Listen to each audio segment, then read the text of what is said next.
Yes guys, welcome back to another episode of Asian One-to-One Football Coaching. I'm Coach Indy, and on today's episode we've got an absolute cracker in store for you. So we're going to be analysing the game from the FIFA Men's World Cup 2014 between Germany and Brazil. It was a World Cup semi-final and Germany ran out 7-1 victors, an absolute goal fest for them. Before we get stuck into that, I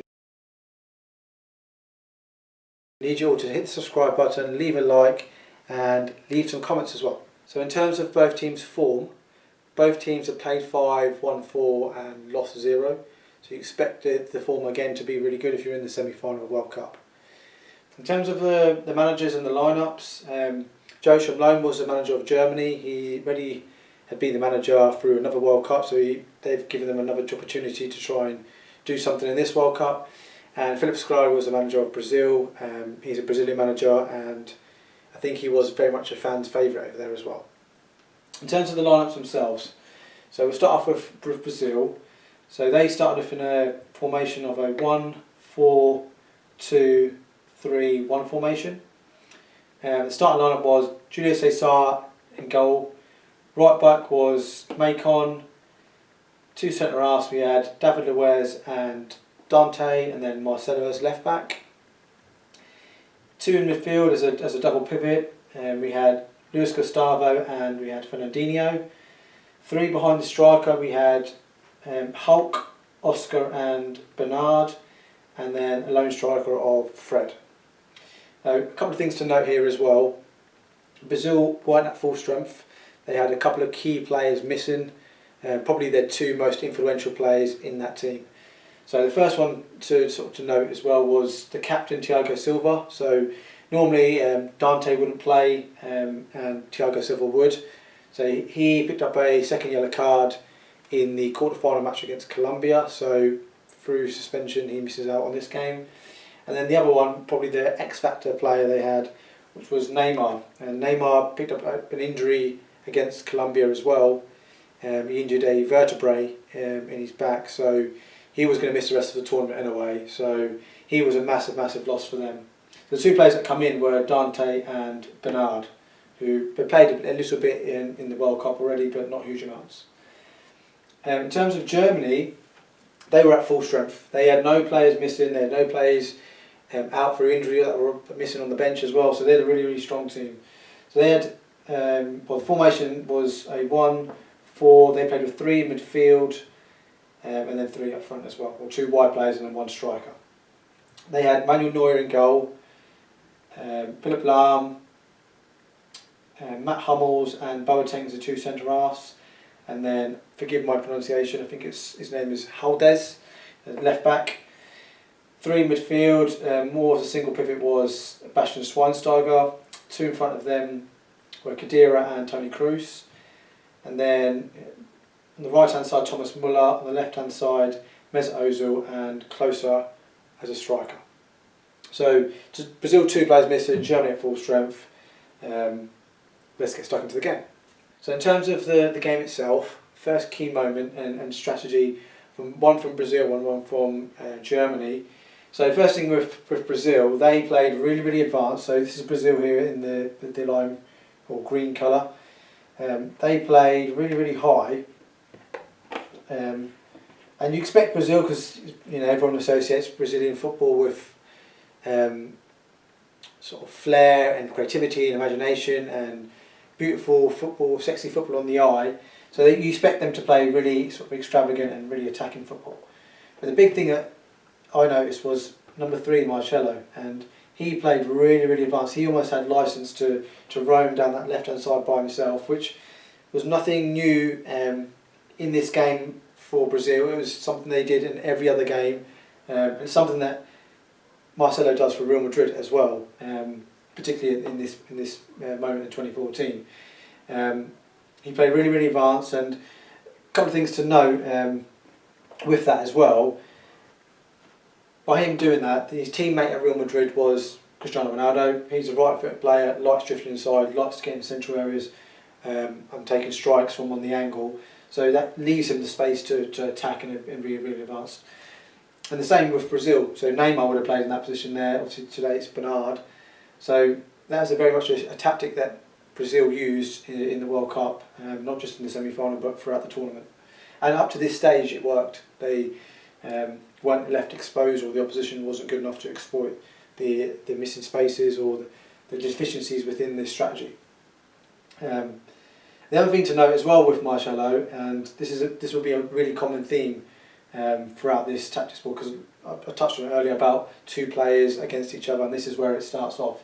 So the two centre backs for Real Madrid are Sergio Ramos and Varane, or / Pepe at the time, and those two are arguably better than Dante and David Luiz.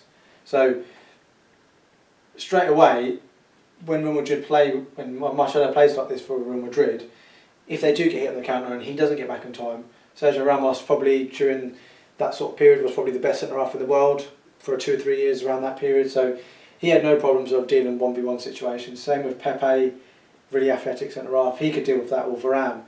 And obviously these two aren't in the same match. So straight away there's more of a chance that this tactic that Brazil use wouldn't work for Brazil because of the centre halves as well, because they aren't good enough in 1v1 situations. And as the tournament progressed, you're going to play against more top players, so therefore the calibre of play that these two centre halves potentially be up against will be more difficult. So that's one thing to note. As a result of that, because he plays so advanced and he didn't need to have that same desire in his recovery runs coming back, Marcelo, as say someone like an Andy Robertson for Liverpool at the moment, who is equally as hungry running forward as running back. When Marcelo, I don't believe, has that quality. Going forward, he's absolutely got the hunger and the quality going forward, but going back, the hunger's not there. It's sort of more 3/4 pace, 3/4 movements, if you like. That leads me on nicely to Germany's tactics. So Germany were, again, like I said, played sort of 3 in midfield, and played with 2-3 up front as well, with 2 wide players and a striker. And the key for that was, on the right hand side was Thomas Müller. So this is where the battle, if you like, during the game, that really who won this battle, well, the result definitely indicates that whoever won this battle won the game. Obviously, like I touched on earlier, there's definitely other battles throughout the game, but this in particular was a big theme during the game. So Thomas Müller, because of Marcelo's speed on his recovery runs, especially straight line recovery runs, he exploited this space in here. So whenever there was an opportunity when Brazil lost possession, for say Khedira won the ball back in here, or Bastian Schweinsteiger, Thomas Müller would be straight away advancing these positions here. And then Khedira would also be helping out. So these two had a massive combination throughout the game, especially in the first half. They sort of attacked this right hand side where Marcelo was sort of vacated his position. So he would maybe lock on to Luis Gustavo, which meant that Dante had to come across to Thomas Müller. And obviously that's a knock-on effect with everyone else shuffling across, and as the game's progressing. So that leaves a massive space for him to sort of attack into this area.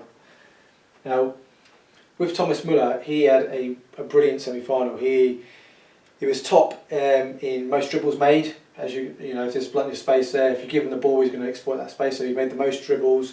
I think he made 4 dribbles during the game, which was fantastic numbers, or reasonable numbers, should I say. But also on top of that as well, if Brazil did get to him or other players got across, they made quite a few fouls. He actually fouls suffered the most during the game. Which was 600% more than any other German player. And actually, when the first goal actually came from this area. So what happened was Germany actually won a throw-in over here. Marcelo, again, slow coming back in his recovery runs. Quick one was made into Khedira from here into there, and Gustavo locked on, and then Müller sort of made this run there. But what happened was, as soon as the ball came into Khedira, he slid one into closer.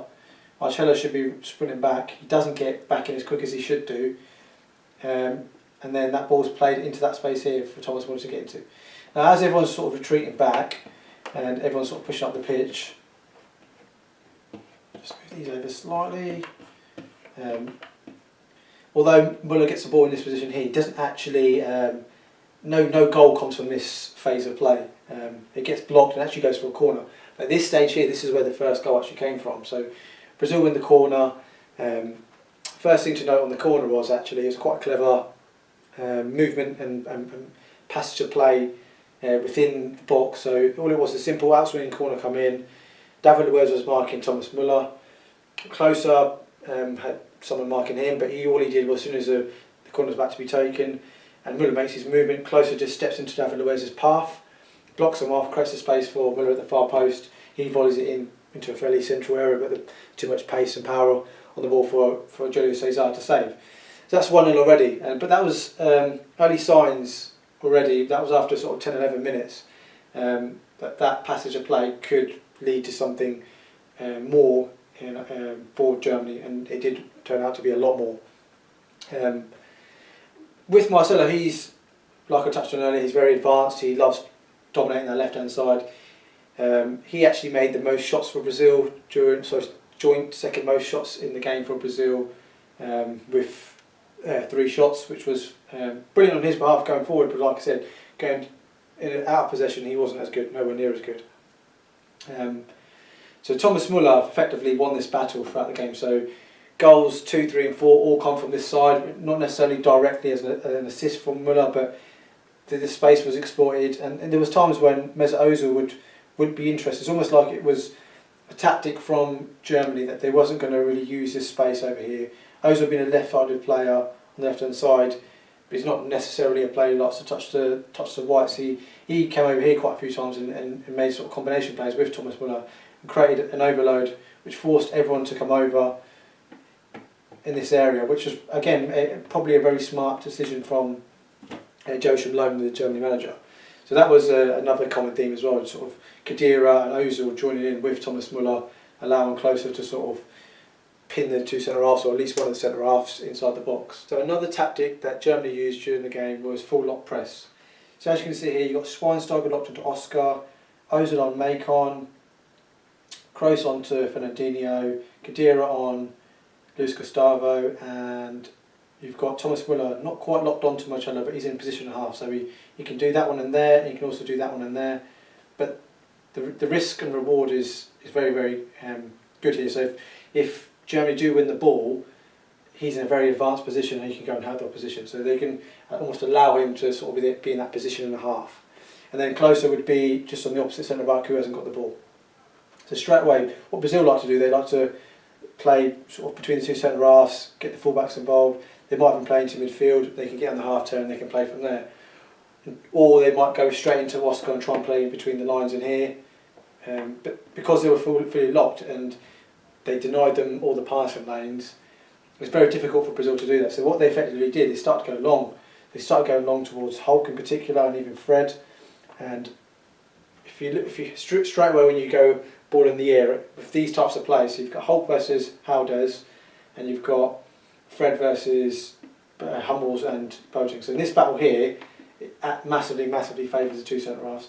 This battle here, more of a 50-50, but again, that's what Germany wanted to do.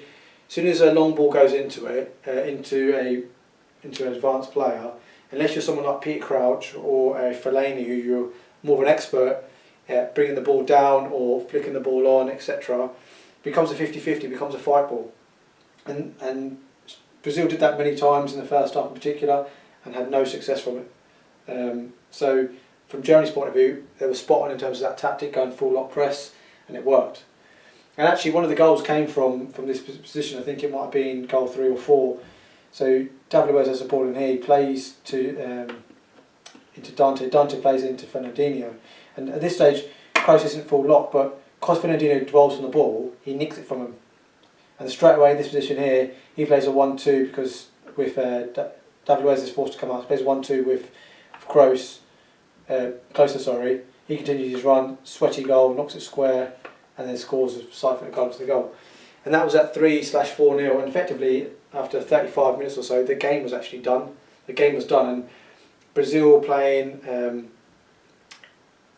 in their home country, the favourites to win it. You would argue, probably, being in the home country with the home support, home advantage. After 35-40 minutes, the game was done, and there was no way back for them. There was a few stats that Brazil and Germany both made between them, and yeah, they weren't very good reading for Brazil, but far better reading for Germany. So a couple of stats sort of to mention, and stats can be misleading as well, so it's something to sort of bear in mind. With goals scored, this game finished 7-1 to Germany, if you didn't know already, and it does say here already, so you should know. But total shots, Brazil had the advantage 18 to 14. In terms of possession, they had the advantage again, Brazil 52 to 48. Corners, they again had the advantage 7 to 5. Fouls committed, they had the advantage 11 to 14. And even saves, they actually forced Neuer into more saves, 7 to 3. So sometimes stats can be misleading. They don't gauge everything. Sometimes you need the eye, it's called the eye test, to sort of judge a game, you know. And the most important stat of them all is goals scored. And Germany scored 7 and Brazil scored 1. So effectively, job done. The first 40 minutes, you know, the game was done. They could play far more on the counter. They can almost allow Brazil to have a bit more build-up play and allow them to entice them on into their half and then hit them on the counter. And they did score a few more goals in the second half as well. Schürrle come on at half time, and they actually made a substitution with one of the centre backs as well. And Schürrle scored 2 more goals as well. So the game plan worked. They just enticed them on, and there was even more space because everyone was more advanced, and they scored more goals like that. So to conclude, Germany put an absolute clinic on in this game, and Brazil, I don't know if the expectation got to them too much, with obviously being the home nation and wanting to win the World Cup in their home country. So I don't know if that played a part, I don't know. But I think going back to how I started off was the key battle was between Thomas Müller and Marcelo, and whoever won that battle. So if Marcelo got to these advanced areas and was able to combine with players or make some crosses and Brazil scored from it, then the game might be completely different. Having said that, that didn't happen, and Germany on the transition, on the counter, they exploited that space. They made overloads, they created overloads with Khedira and Ozil at times coming over, and got crosses in, got shots away, and Brazil at 4-0 completely lost their head. And actually, in fact, they completely ill-disciplined. There was one situation in the first half where I'll quickly just show you actually, where a back four was all over the place. We've never seen a back four like this. When Macon was there, David Luiz had come out to try and win the ball, so he was up here. That was a back four like that. So 1, 2, 3, 4. Obviously there was players like that, etc. Ball might have been there. We went to go and win the ball. That is not a good shape for a back four. That is literally not in the coaching manual one bit. So at that point there, I think emotions were. I think they just emotionally were like, well, I need to sort of do something, and they were just not thinking at all. And that's where obviously goals 5, 6 and 7 come from. Brazil did get a consolation. It was in the 90th minute. Oscar scoring the goal. Quite a neat finish. Manuel Neuer was actually really upset with conceding the goal, as you imagine as a goalkeeper. You know, the advanced players have done all their job in terms of scoring the goals.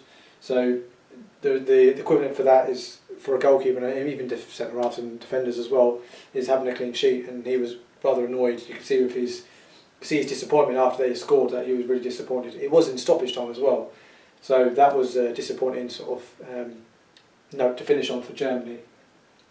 Germany did go on to win the World Cup, so it was a fantastic World Cup for them. They beat Argentina, so they beat 2 South Americans, one in the semi, one in the final.